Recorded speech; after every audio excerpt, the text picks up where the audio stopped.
Well, it's day 3 of the ANC's National General Council, the NGC. Let's take you live now to Birchwood Hotel in Gauteng's East Rand, where SABC News reporter Natasha Phiri joins us with the very latest from the proceedings. Tash, a very good afternoon. Good to have you with us. So not long ago was that briefing by the SG, Fikile Mbalula. Maybe briefly outline some of the key takeaways from that and then continue. Good afternoon. Thank you so much, Alicia. Well, a lot actually came out of that briefing, and I think first and foremost what topped the agenda in that briefing was that the ANC Secretary General really raising his concerns and his dissatisfaction about the KZN Provincial Task Team. Remember, they were brought in to revive the branches, to strengthen the branches in the province, and as he characterizes it, he says that a Ferrari was brought in to actually solve the problem, but only ultimately for that Ferrari to actually turn into a Taz, Alicia, saying that the PTT will be overhauled and a new structure will be set up, a leaner structure in the province. Also further touching on the issue of, Johannesburg. We saw there the ANC in Johannesburg concluded its regional, conference just last week, saying that, yes, Loyiso Masuku was actually elected as the ANC's regional chair, but doesn't mean that she could be the mayor. And I just quickly want to get a reaction before we go to Dumiseni Ntulu's, the ANC's chief whip. Let's take this conversation to Mziu Khumalo, who is the ANC provincial spokesperson in the province of Gauteng. Khumalo, thank you so much for joining us at SABC News. So I don't know if you heard what the Secretary General of the ANC had to say and the questions he responded to when asked that, listen, what is going to happen now? Will we see a situation of two centers of power where Loyiso is the ANC chair but not the mayor? Or could she be alternatively the mayor? And of course, the ANC Secretary General saying that it doesn't mean if you're the chair, you automatically become the mayor. The first thing, as the PTT of Gauteng, we want to welcome the election of the new leadership in Johannesburg, and we want to wish Comrade Loyiso a good time to lead that province, that region. And we know that the region the conference did make serious analysis in terms of how do we regain the ground that is lost. And we're happy that in all her interviews thus far, she's indicated that her priority is to ensure that the African National Congress goes back to community and work with those particular communities. The second part that we want to raise is that the rules do not change because there was a conference. The processes of the ANC remains intact. The region of the ANC, if it needs any changes that has to happen in that particular region, would have to make a recommendation to the province. The province will have to make that recommendation to national, and national will have to take a final decision insofar as that is concerned. You would know that the NEC of the ANC has thus far announced the fact that all mayoral candidates are going to be announced around March, and that it is the competence of the NEC of the ANC to do that. So the rules do not change, the rules remains the same. As to the issue of the two centers of power, that's a debate that is there in the movement, and that debate has been there in the movement, and unfortunately it depends on the context or the development of the time. Where we are saying that there's only one center of power, and that center of power is the African National Congress, because we all as deployees receive mandate from the African National Congress. Therefore, the question of whether you are the chair or you are a mayor is neither here nor there. Mr. Khumalo, the performance of the provincial task teams have now also come under scrutiny. KZN was really giving a lash by the ANC Secretary General, saying that they will soon be disbanded around February next year. Tell us about the work in Gauteng, because you were also reconfigured. How's the work there? Are you finding that the task of rebuilding structures and reviving the organization, how's that work faring for you guys? We want to say that we think that we're doing well thus far. You will recall that amongst the work that we're given was to ensure that we organize the internal organization insofar as building those subcommittees, ensuring that we set the agenda for the province as such. As I'm talking to you now, we've got all the subcommittees, and all the subcommittees have been convening except one or two subcommittees that have not pulled through, but all the subcommittees have been pulling through. The second part of it is that we've been looking at the membership, and we acknowledge that part of it was reported in the SG's report that was presented in the conference itself. There's a serious improvement insofar as the membership is concerned. That is why we were able to go to take Ekurhuleni to its conference, because you have got to have a particular threshold of membership for you to go to a conference. That is why we're able to take CDB into a conference, and that is why we've taken Johannesburg to the conference, and very soon we'll be taking Tshwane to the conference. And when is the Tshwane conference actually? The Tshwane conference will be taking place from the 12th, which is this Friday, until the 14th. However, I need to indicate that the RTT of Tshwane is meeting tonight to finalize that.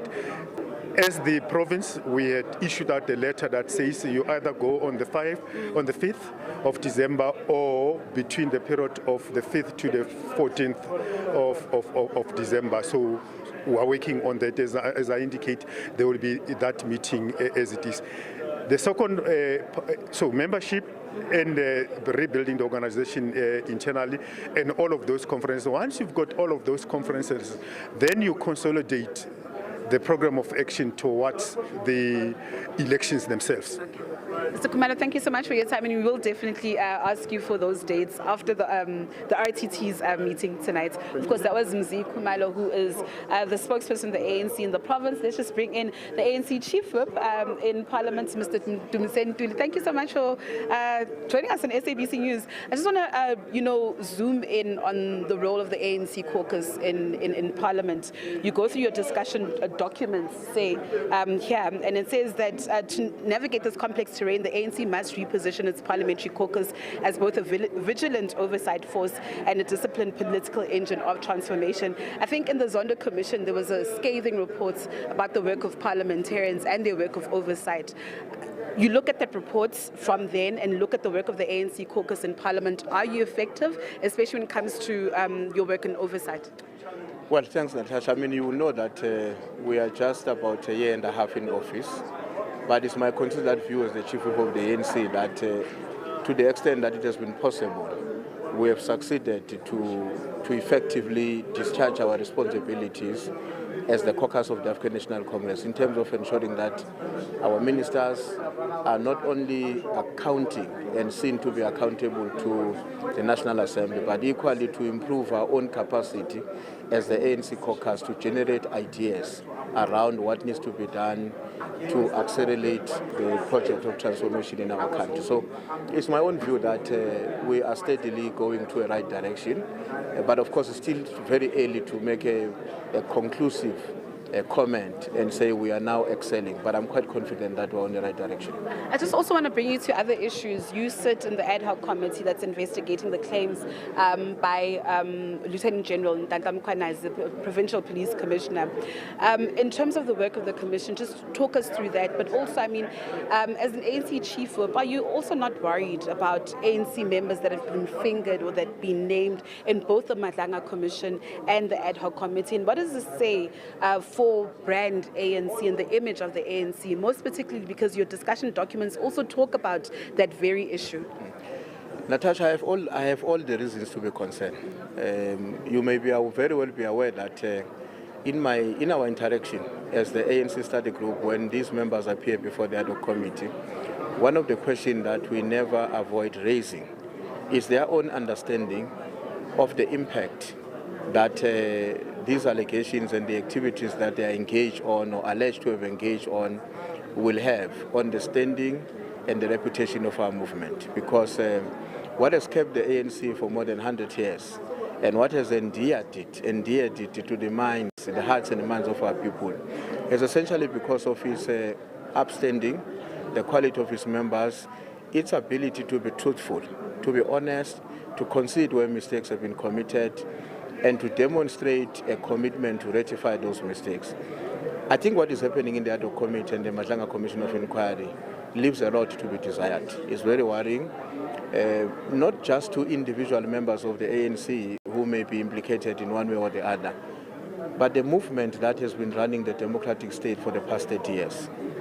Because some of the people who may have engaged in wrong activities might not, and I think are not members of the ANC, but the mere fact that the ANC preside over that state will leave people with some questions that we've got to answer about where were we, what have we done, and what is it that we're going to do differently in order to avoid a recurrence of an experience such as the one we're experiencing in the Commission of Inquiry. So definitely I agree with you. I mean, no genuine member of the ANC will not be concerned about the developments. But I think our responsibility is not just to be concerned and go home. It's to reflect about what corrective measures are going to be undertaken, who should take responsibility for what, and how will the movement and the democratic state intervene to ensure that in future we don't get subjected to the same kind of difficulties. The protection of whistleblowers and witnesses have also come under the spotlight, as well as the protection of ad hoc committee members. What do you think should be done? Also, I mean, in light of what happened to your counterpart, Uvis Shongwe, do you think that security should be beefed up for ad hoc committee members? Natasha, my own attitude is that we are public representatives. And to the extent that it should be possible, we have to depend on that public as their representatives to work with us to ensure that it becomes difficult for criminals to take away our lives or to do anything that is going to threaten our own work. Because I have a very strong view that if all of us were to do our work effectively as public representatives at all levels, it's given that those who are opposed to the transformation agenda of our country, those who are driven by corrupt intent, those who are doing all manner of wrong things to destabilize the trajectory of our country will not be happy with us. Can the state protect all of us? No. It's not possible that each one of us can be provided with bodyguards merely because we're public representatives. For instance, I've been asking myself, if we were to be given security now that we're members of the ad hoc committee, what happens when the committee's work ceases to exist? So our own view as the ANC is that we are part of this nation, and we believe that the overwhelming majority of South Africans are honest and genuine South Africans who will make whatever contribution that is possible for them to ensure that they also help us to remain vigilant, and with them as well, working with us to ensure that we don't get undermined by criminals. Because like I'm saying, I think it's going to be difficult for the state to protect each and every public representative who happen to be under threat because of their genuine contribution to the development of our country. And just last question, you come from a province that has suffered an electoral setback. The provincial structure there was reconfigured, an interim structure now came in, and just moments ago, about an hour ago, the Secretary General of the ANC, Mr. Fikile Mbalula, had said that they will disband this interim structure. Your reaction on that? This is correct. I mean, the term of office of the provincial task team and the regional task teams, respectively, is ending now in December. So it's inevitable that the National Executive Committee will have to reconstitute the task teams in KwaZulu-Natal. But he raised his dissatisfaction. So he's right. He's right because for the first time in the National General Council of the ANC, the representation of KwaZulu-Natal is far below what we're used to. So as a Secretary General of the ANC, he has all the reasons to be concerned about that. Because as you know, KZN, similar to Gauteng, are the biggest provinces of our country in terms of economy, in terms of the population. If we don't seem to be pulling well in one of those provinces or in both of them, it has direct negative consequences to the advancement of the national democratic revolution. So I think it's quite right. But my own expectation, I think this is what we discussed in the NEC, is that the new team that is going to be set up will not only be set up and be supported by NEC employees, which is what we've done over the past 9 months. We need to reinforce it. Maybe with some of those comrades who are serving in the National Executive Committee, or those that may be in government but who are not necessarily having a lot of work to do in the organizational structures. Because a turnaround in KwaZulu-Natal, in my own view, both as a member of the NEC but as a member of the ANC in that province is possible. It will only depend on what we do and how we go about endearing the movement into the hearts and the minds of the people of KwaZulu-Natal. That it is possible, I'm quite certain. It depends on the actions we're going to take. And I think the SG is correct. We've got to re-engineer that machinery, but provide an additional support than what we may have done over the past 9 months. Mr. Ntuli, thank you so much for your time. Thank you very much. Cool. Of course, that was the ANC's Chief Whip, Mr. Ntuli, just talking about a number of issues, Alicia, the role of Parliament in transformation, specifically the work of the ANC caucus. Are they effective in their role, especially when it comes to issues of oversight? Of course, that announcement there by the ANC Secretary General, Mr. Fikile Mbalula, of disbanding, the PTT as their term of office, yes, will come to an end soon, but of course raising, his dissatisfaction about their work, saying that they were brought in to revive the branches and strengthen the branches in KZN, but in his, view, that did not happen. That was not the case, Alicia. Of course, we will continue to speak to a number of, representatives, ANC, NEC members,